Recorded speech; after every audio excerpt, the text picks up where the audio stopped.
Bonjour à tous et bienvenue aujourd'hui pour cette petite vidéo. Donc aujourd'hui j'avais envie de partager avec vous des postures de base, voilà, au niveau du positionnement justement.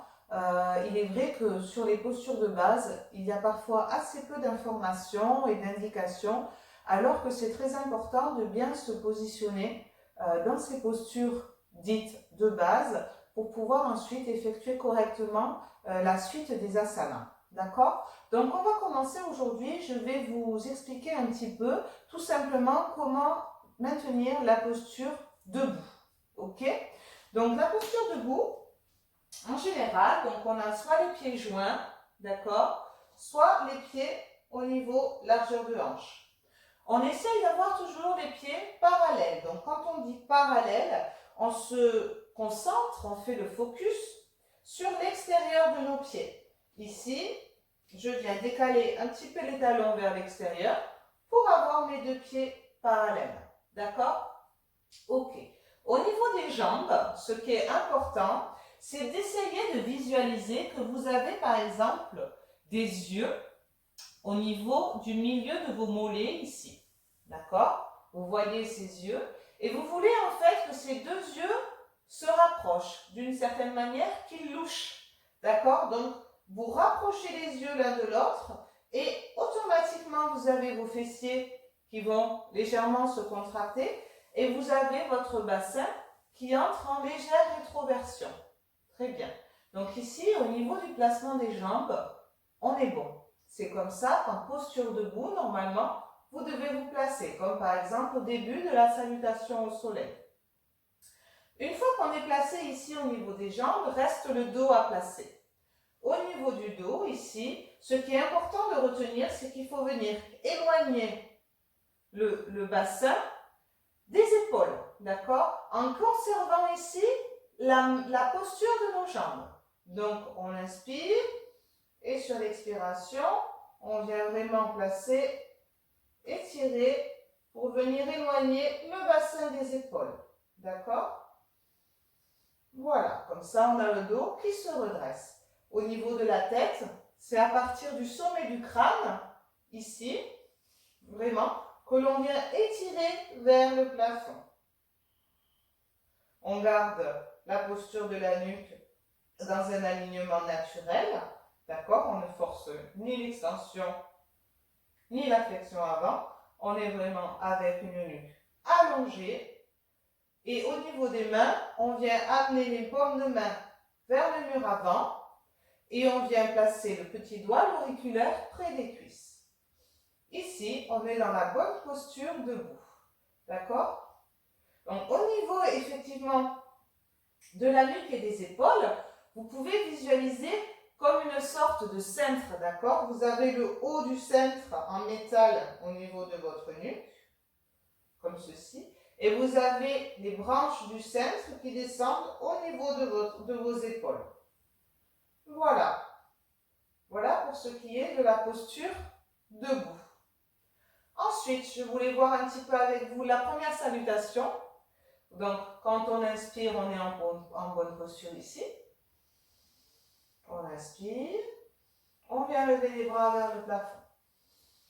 Donc ici, quand je lève les bras vers le plafond, je garde les épaules basses et je dirige mon regard vers le plafond sans casser ma nuque. Je garde toujours le positionnement de mes jambes. Expire, je relâche les bras sur le côté et j'amorce la descente ici. Donc ici, je viens pousser les fessiers vers l'arrière. Donc vous pouvez légèrement fléchir les jambes si pour vous c'est trop difficile. Je viens pousser les fessiers vers l'arrière, ici, mais je conserve toujours mes yeux qui louchent, d'accord? Et au niveau du fait de descendre vers l'avant, on ne vient pas se plier en deux au niveau du nombril, mais il faut vraiment visualiser qu'on se plie comme par exemple les jouets Playmobil, vous voyez, vous connaissez, qui se plient en deux vraiment à partir des hanches. D'accord? C'est vraiment ici. Donc là, je peux stopper un petit peu. Vous voyez que le dos reste plat. On pousse avec les fessiers ici et les talons dans le sol et tu pousses avec les fessiers vers l'arrière et en même temps tu tires en face pour toujours éloigner tes épaules de ton bassin. Et tu continues à descendre, tu continues à descendre, tu continues jusqu'où tu peux. D'accord? Si tu ne peux pas descendre plus bas, tu peux prendre une brique et rester ici. L'important, c'est d'avoir le dos bien droit. Ok? Ensuite, on va poser les mains au sol ou sur les briques. Tu inspires et ici, c'est toujours la même intention de vouloir éloigner ta ceinture scapulaire de ton bassin. D'accord? Tu inspires, tu poses les mains à plat et sur l'expiration, ici, tu passes en planche haute. Ok. Au niveau de la planche haute, d'accord, souvent, vous avez les fesses un petit peu relevées ici. Bon. Au niveau de la planche haute, c'est pareil. Donc, on a les mains, en général, c'est plutôt recommandé d'avoir les mains à l'aplomb des épaules, les paumes de main bien ancrées, tous les doigts bien écartés, et vous pouvez même forcer un petit peu dans la pulpe de vos doigts pour avoir un bon maintien, un bon équilibre, un bon ancrage, ok? De la force au niveau de vos bras. Et on pousse ici avec les mains dans le sol pour éloigner les omoplates l'une de l'autre. Jusque-là, ça va. Au niveau du placement du corps, on vient donc sur les pieds. D'accord? Vous pouvez poser vos genoux au sol pour que je vous explique.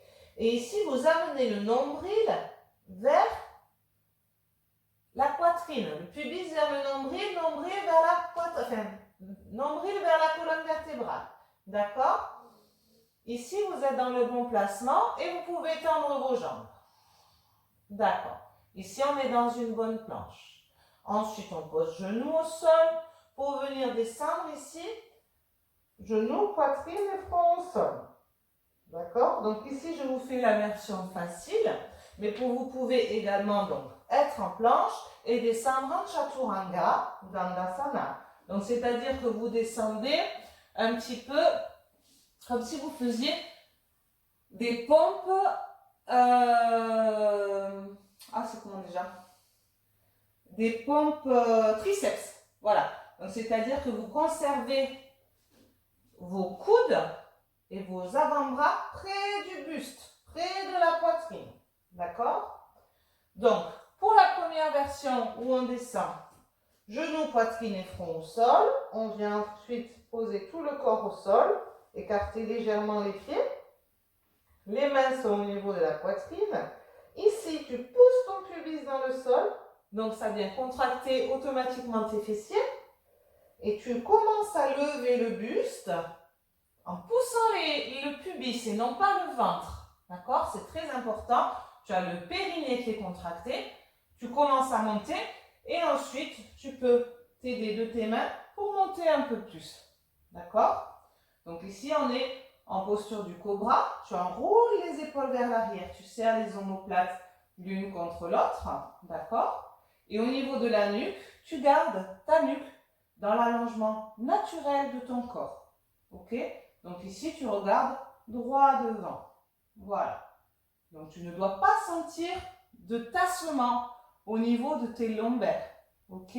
Sinon, c'est que tu allais trop haut ou que tu effectues mal la posture. Donc tu peux descendre un peu plus, fléchir un peu plus tes coudes. D'accord? Et pour ceux qui ont fait la version Chaturanga Dandasana, on passe en chien tête en haut. Donc on est en planche, Chaturanga, sans poser le buste au sol et on vient glisser sur nos coups de pied pour le chien tête en haut. Et ensuite, pour les deux variations, on passe directement en chien tête en bas.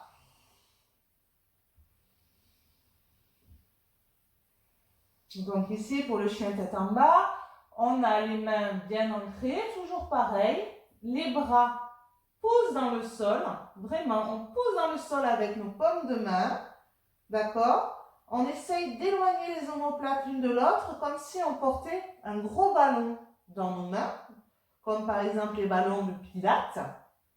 Et ici, si on est sur la pointe des pieds, qu'on n'arrive pas à poser les talons, c'est pas grave, on y met l'intention, on pousse bien On étire les fessiers vers le plafond.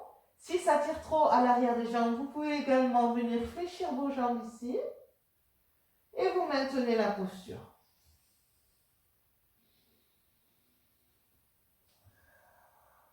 Et sur l'expiration, vous pouvez revenir à quatre pattes et faire la posture de l'enfant. D'accord? Donc voilà, là c'est une partie de la salutation que je voulais vraiment développer avec vous parce que je vois souvent des erreurs au niveau des placements, donc notamment sur le cobra. D'accord? Donc voilà, essayez de mettre ça en pratique. Donc pour terminer, normalement, la salutation, vous êtes en chien tête en bas. Ici, moi j'aime bien me mettre sur la pointe des pieds sur l'inspiration pour faire mon petit saut, pour ramener mes pieds. Sur l'inspiration, comme tout à l'heure, tu viens étirer ta colonne. Et sur l'expiration, tu redescends en flexion avant de remonter sur l'inspiration et de relâcher. Voilà, donc j'espère que cette petite vidéo avec ces précisions pourront t'aider lors de ta pratique. N'hésite pas à me faire un retour et à me retrouver sur ma page Facebook Yoga by Gwen pour plus de contenu autour du yoga. À très vite!